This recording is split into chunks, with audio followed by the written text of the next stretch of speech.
What's up, YouTube? Welcome back to Celio's Network. On September 10th, 2021, we held the Celio Stats 2 free tournament with $1,000 in the prize pool, and over 500 players checked in, submitted decks, and actually played in the tournament. We had about 700 registered, but we had over 500 players participate in this online event.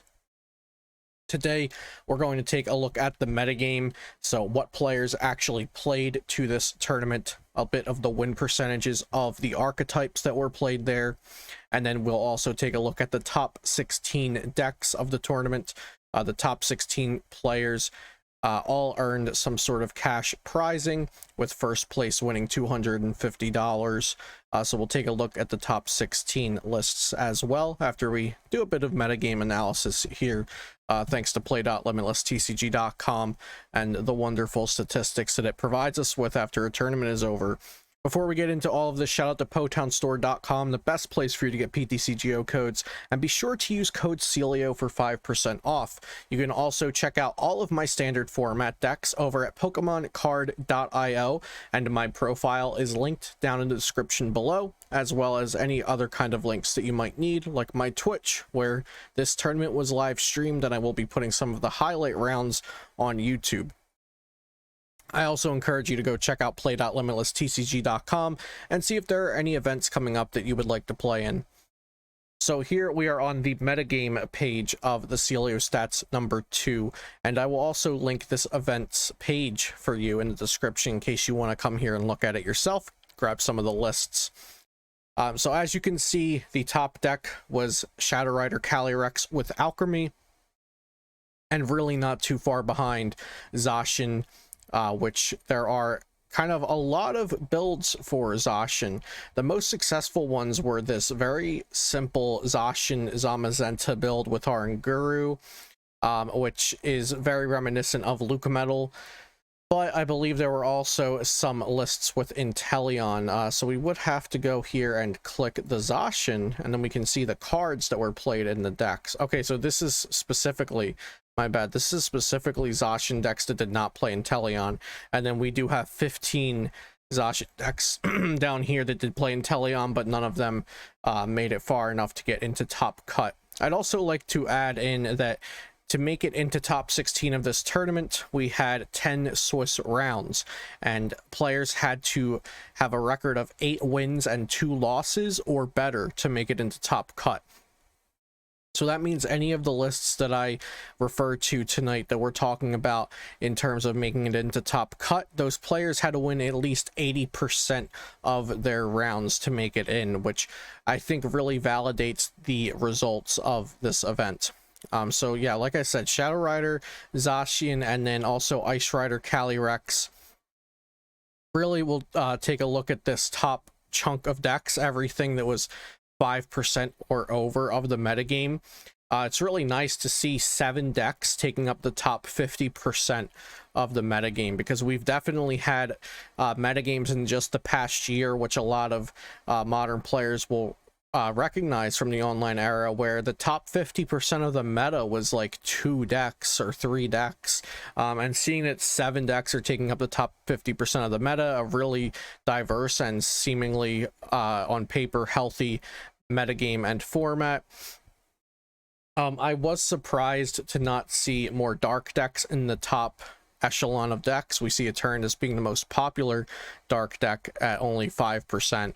But actually in this tournament, 5% is actually pretty big, because like I said, there's not even any decks touching the 10% meta share threshold. But I did expect to see Umbreon single strike-ish decks being a little higher. If you do combine the straight Umbreon decks with the Umbreon Urshifu decks, they do combine to a total of 29 decks, so they would be just over Eternatus. So you could think of it in that way as well. And then Sylveon typically paired with Galarian Moltres, so we do have some other dark decks down here as well. Some people playing Victini and trying that out, which I thought Victini and Victini Galarian Moltres, Victini Umbreon might start being a little more popular.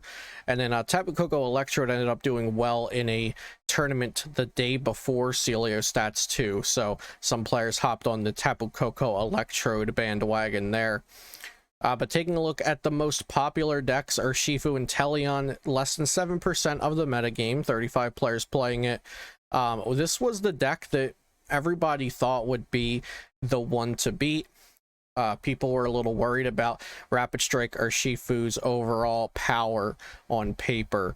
But so far, in the 3 or 4 larger events held on Play.Limitless TCG in this Sword and Shield Evolving Skies format, it does not look like Rapid Strike Urshifu is dominating just yet. I mean, we do have some pretty direct counters to it. Zamazenta in the Zacian decks, Dragapult, which is Psychic type and resistant, Shadow Rider, which is Psychic type and resistant, Sylveon vmax that is Psychic type.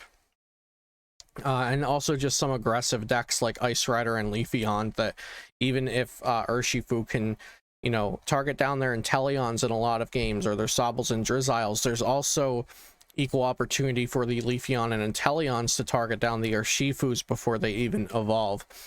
So I think that the community may have been over-preparing for the gatekeeping and power or overpoweredness of Rapid Strike Urshifu and Teleon. I do think it's one of the best decks, and I think people really went in preparing for it, which is why it might look like it's underperforming right now. It is a strong deck, but I'm pretty happy with how the metagame looks right now. Looking at win percentages, the best decks, just based off of win percentages out of the decks with 5% or more of the metagame, which to be 5% of the metagame or more, that means there had to be 25 or more of the deck. The best win percentages were Dragapult, Inteleon, and Zacian decks, with Calyrex, Ice Rider Calyrex having the worst win rate of these top or most popular decks, and Shadow Rider Calyrex having the second worst win rate out of these most popular decks. If we go down to Umbreon Urshifu, you'll see that it had almost a 60% win rate, and Limitless's algorithm puts it as Umbreon Urshifu if it had a thicker Urshifu line, whereas you'll see the Umbreon decks on here have a thinner Urshifu line. As Suicune Ludicolo, another deck that's still performing pretty well, continues to surprise me a little bit. I didn't think Ludicolo would actually be good in a competitive setting, but I also think another reason for the validity of these results is that we had $1,000 on the line. You know, first place getting 250, second place getting 150. So these players were playing for a bit of a chunk of cash here, so that puts a little bit more validity into it. They weren't just entering a free tournament with a couple of packs. You know, they're playing for some money at the end of the day and actually really trying to win, playing decks that they do think are good and can win. So I also think that, combined with the needing to be 8-2 to make it into top cut, really brings some great validity to these results. So let's look at the standings here. We had let's see, we had 1 2 3 4 5 6 7 8 9 10 11 12 13 14 different decks in the top cut, and the top cut also included people who were 8-2 but not in the top 16, so we did have an asymmetrical top cut, which means that the bottom seeds had to play to see who made it into the top 16. But we had quite a diverse spread of archetypes here in the top 16, so you'll see these people down to 25th place technically made top cut, but 17th through 25 were knocked out before top 16 could begin, to make it a clean 16 for top cut to go into single elimination from there. So looking at the top 16, we had Leafeon and Teleon, just the one Leafeon at 16th place. We had Tapu Koko Electrode at 15th. We had Dragapult and Teleon at both 14th place and 2nd place, being the runner-up. There were 2 Eternatus as well, so 2 Dragapult and 2 Eternatus. Eternatus getting 2 top 16 placements. Rapid Strike Urshifu and Teleon getting a top 16 and a top 8, but this Rapid Strike by Haru Nishikawa was definitely much more unique than just labeling it as a Rapid Strike Urshifu, and we will take a look at that. Vinny Fernandez with the lone Jolteon VMAX in top 16. Gabriel Smart and Anti being the two, and Sino, 3 Zacian decks. So Zacian was the most populated deck in the top 16, having 3 copies of it, with Gabe at top 16 and Sino and Anti in top 8. Sylveon VMAX at 5th place, the 1 Shadow Rider Alchemy in top 16, ending at 4th. Suicune Ludicolo at 3rd. Dragapult, like we already said, and then Stefan Ivanov with the single strike deck, heavy on the Urshifu line, also with a thin inclusion of Umbreon and of course the Houndooms. So let's go down to 16th place and start taking a look at these lists. So here we have Eric's Leafeon VMAX list, and I do think Leafeon VMAX lists are almost all within a couple cards of each other, because there are just some things you have to run in Leafeon VMAX and Inteleon decks. Of course, you need your Leafeons and your Inteleons, that go without saying. 5 Grass Energy is very good. That was the Grass Energy count I settled on back a couple weeks ago, and it looks like a lot of people have settled on 5 as well for Capture Energy, because Capture Energy is just great in Leafeon since its main attack has a colorless energy cost, and you can just accelerate a Grass Energy with greening cells. The Galar Mines, most lists play a 4 of, just because they're very not popular, they're very important for Leafeon VMAX's attack to do more damage based on the amount of retreat cost the defending Pokemon has. Tool Jammer and Snowleaf Badge, some people have been back and forth on these, and the counts have differed. I think if we ever enter a metagame with very strong fire decks, then we will see more Snowleaf Badge, but right now Tool Jammer just seems to add more value to the Leafeon decks. Next is Gabe Shumway with the Tapu Koko VMAX list. Tapu Koko VMAX has that powerful attack that allows you to do 180 damage and also paralyze the opponent if you were behind on prize cards. So you can use Marnie and Tapu Koko VMAX and Path to the Peak, and it almost feels like we're back in Pika-Rom world with the going behind purposefully. Pika-Rom would do that by leaving the Bolt Hunt out to be the first knocked out, or full blitz and have that be the first knockdown, and then going with Tandem Shock on Raichu. Tapu Koko VMAX actually has more control over the prize count, because Electrode knocks itself out to accelerate energy to your Tapu Koko VMAX. And this deck this deck takes advantage of the metagame having a lot of lists lacking in switch cards. A lot of decks are playing multiple air balloons and either 0 or a small amount of switch and or escape rope and or bird keeper. So this Tapu Koko VMAX deck, focusing on paralysis, really takes advantage of switch and escape rope being omitted from a lot of lists, or just being lightly included in a lot of lists. We do have Dragapult VMAX here from Leozen, playing something pretty similar to Henry Brand's Dragapult VMAX list, not having the Suspicious Food Tin in here. However, I believe Fan of Waves is the addition in Leozen's list here. Dragapult VMAX, like I said, it's psychic, so it hits Urshifu for weakness, and it also resists Urshifu. So it's really great against Rapid Strike Urshifu, but also, like we were talking about on the stream the other night, this and Jolteon VMAX are both decks that can target down the support Pokemon that so many decks are playing. So many decks play Sobble and Drizzile or Altaria, or the single strikes playing Houndoom, or the Sylveon decks playing Octillery.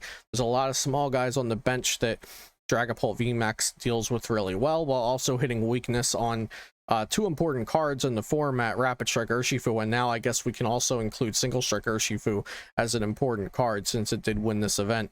We have Sue here with Eternatus VMAX, and this includes a bunch of stuff. It includes Galarian Wheezing, which while active, your opponent doesn't have any abilities.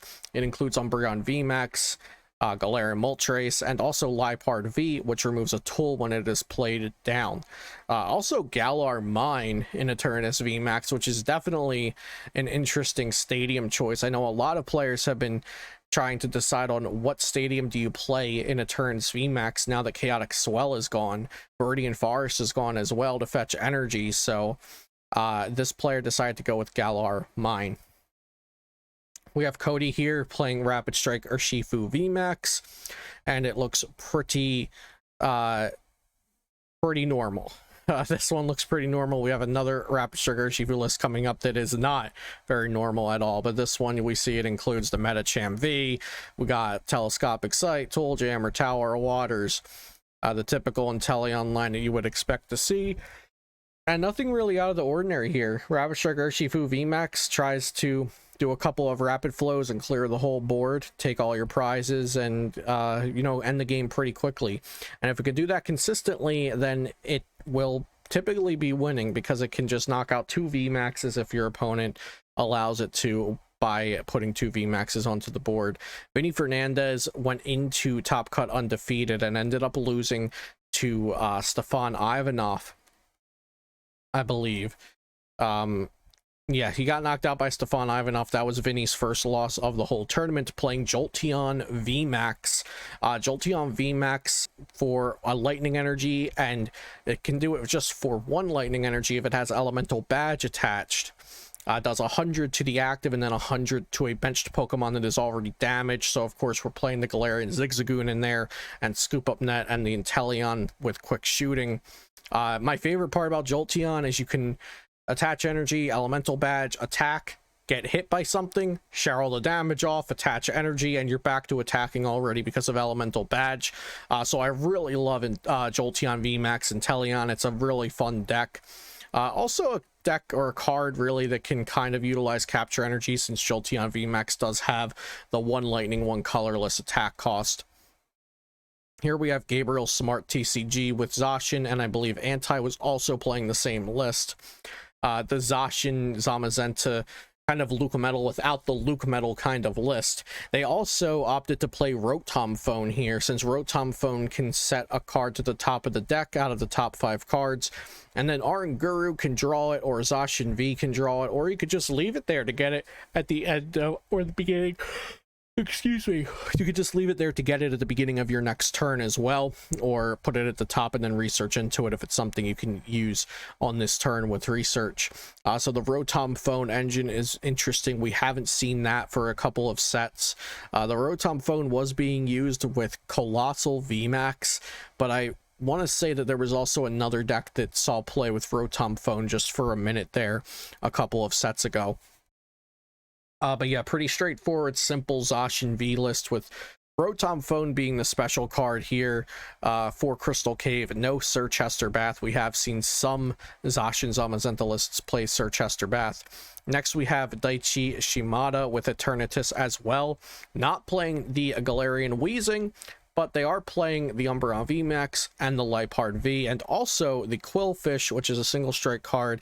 If it's knocked out, you put 6 damage counters on the Pokemon that just knocked it out. So it's good to just kind of sit it in the active if you don't have anything else to do while you're setting up your board. Also noteworthy, Daichi also used Galar Mine as their stadium in this Eternatus VMAX list. Next we have Sinnoh with Zacian. Now this one is quite similar, also playing the Rotom Phone, but playing a Crobat V, which playing Crobat V, playing any kind of support Pokemon like Crobat or Dedenne or Eldegoss has always been kind of controversial in these Luke Metal type decks. Now of course, like I said, this is basically Luke Metal without the Luke Metal, since Tag Team GXs and GXs are gone, but it's still trying to play a similar game plan, you know, have these tanky big basics with the help of Cape of Toughness. Some decks are playing Rusted Sword as well for the Zamazenta, and then the Crystal Cave and the Sir Chester Bath to try to help your Pokemon take multiple hits of damage. So Crobat V, while it's nice to draw extra cards with, can sometimes give your opponent easy prizes. So we do see the Crobat V and the Sir Chester Bath as the differences here in Sinnoh's Zacian list. Here we have Haru Nishikawa. This is an exciting one. When I saw this, I was pretty pumped about it. They're playing Rapid Strike or Shifu, but you'll see there are 4 Lightning Energy in this deck and 3 Zeraora V. Zeraora V, of course, it has the attack for Lightning Colorless. It does 100, but if you used a Rapid Strike attack last turn, it does 160 to a benched Pokemon as well. So very interesting to see this Rapid Striker Shifu Inteleon shell of a deck with a couple less of all the typical cards to throw in 3 Zeraora V energy switch to be cute with switching around those energies for the Zeraora, and then of course we've got the 4 Rapid Strike that work with Zeraora V and just the 1 fighting energy, since this is much less of a Urshifu focused deck and starting to almost be a Rapid Strike box with the Metacham and the Inteleon and the Passimian as well. So this is definitely a really neat one that I hope we get to see more decks kind of like this in the future. And then here we have Antai's Zacian deck, like I mentioned, the same as Gabriel Smart's. We have I believe Reggie or Regi with Sylveon vmax. This list that was kind of put out there by, actually no, I mean Sylveon vmax was kind of put out there by Frank Persick for the North American audience, but Regi being from Japan might have honestly gotten the list from over there, because there are some key differences. I know Frank and people who have seen Frank's list have liked the Galarian Meowth to discard cards. But here we don't see that. We do see Hyper Potion, though. 2 Hyper Potion, and Hyper Potion discards 2 energy from a Pokemon and then heals 120. So as opposed to playing Cheryl, the Hyper Potion is really interesting, and you can also grab that preemptively with a Sylveon V on the previous turn, perhaps. They are playing the 2 Ribbon Badges, which is great in a Sylveon VMAX focused deck. The 2/2 Rapid Strike Urshifu VMAX, no fighting energy for it, just going to be using the Rapid Strike energy as the plan for that. And yeah, they made it to 5th place with this Sylveon VMAX deck with a little bit of spice there with the Hyper Potions. Into top 4, we have Haughty with the Shadow Rider Calyrex VMAX deck. Not much unlike my own build. I think they're just going down the middle for consistency here and playing some very strong cards. You know, Shadow Rider Calyrex VMAX and Alchemy VMAX are very oppressive, very powerful cards when you get all that energy onto the board. Using the new Galarian Articuno to get more energy on, and Pumpkaboo to remove Path to the Peak. Other than that, I think everything else here is pretty straightforward, but a very solid list. We have K Sombrina with Suicune Ludicolo. Ludicolo being a card that I did not expect to see doing well in the competitive scene, or at least as consistently as it's been for the past week. But Ludicolo, when you evolve it, you can use its ability that says your basic Pokemon's attacks do 100 more damage this turn. So with a full bench from both you and your opponent, Suicune V's Blizzard Rondo does 320 damage with that extra additional power from Ludicolo's power. So you've got 2 rare candies and scoop up nets so you can reuse and also evolve Ludicolo from Lotad, and the 1 Lombre so you can also just evolve it naturally without the rare candy if you need to. This is a list that has been, not this exact list, but this archetype of Suicune Inteleon Ludicolo has been performing well. Players are liking it because of all the evolutions and, you know, getting to use rare candy. Rare candy has not been seen outside of Decidueye in competitive decks for a while now. Correct me if I'm wrong, but it's nice to see rare candy and a deck with multiple stage 2 Pokemon in it. Like I said, it's not Decidueye doing well. It's nice to see. Now, of course, Ludicolo, it's not really doing much itself. It's helping out Suicune, but it's allowing this V Pokemon to fight and sometimes win against the stronger VMAX Pokemon. So it is an interesting dynamic, and this list really seemed to flow as well, performing well enough to have an 11-2-1 record, 11 wins, 2 losses, and 1 tie. The deck has to be doing well consistently to come out of the tournament with that kind of record. Now going into the finals, we have Vitor Lugan placing in second with Dragapult, VMAX, and Teleon. I believe, again, just 1 or 2 cards off of Henry Brand's list. Vitor is not playing the Suspicious Food Tin like Henry was playing. And I do like the Suspicious Food Tin. It, you know, if your opponent's going for a safe 2-shot on Dragapult, you can change that up with the Food Tin. But Vitor Lugon had a couple of great games on stream, I believe. Was able to take 1 game away from Stefan before Stefan eventually did end up winning the whole event with Umbreon Urshifu. Definitely was a hard matchup for Vitor. But Dragapult VMAX seems to have cemented itself into our Sword and Shield through Evolving Skies metagame as a meta deck. It's been popular and also performing well since Henry Brand showed it to us just last week. And now we have Stefan Ivanov, of course, in first place with Single Strike Urshifu Umbreon VMAX, a single strike box deck of sorts, if you would like to call it that, but really built for consistency with just a couple of cute cards, maybe even just one with that 1 tool jammer, and everything else is pretty much just the necessities, I would say. Maxing out 4 Urn and 4 Tower of Darkness, 4 Evolution Incense, 10 Energy, and then the 4-2 Single Strike Urshifu V and VMAX line, since the Single Strike Urshifu V can do 180 or even upwards of 240 with Single Strike Energy helping it out. So Single Strike Urshifu V sometimes does just get the job done, and of course Single Strike Urshifu VMAX can just blow anything up if you do need that. And Stefan going 13-2 to earn the title of the Celio Stats 2 champion. 13 wins and 2 losses. Like I said, I really do believe the players that did well in this tournament really deserve the validity of their results here, because they had to work hard to get into this, and even the players finishing at 7-3, 70% of the tournament being wins for you is also quite good. There was a lot of interesting decks in this tournament that didn't really get the limelight, but if you want to take a look and scroll down, you'll see some Galarian Weezing focus decks, some Corviknight, some Sableye, some Rayquaza decks. I didn't think I'd be seeing Rayquaza down here. I thought much more people would be playing it by now.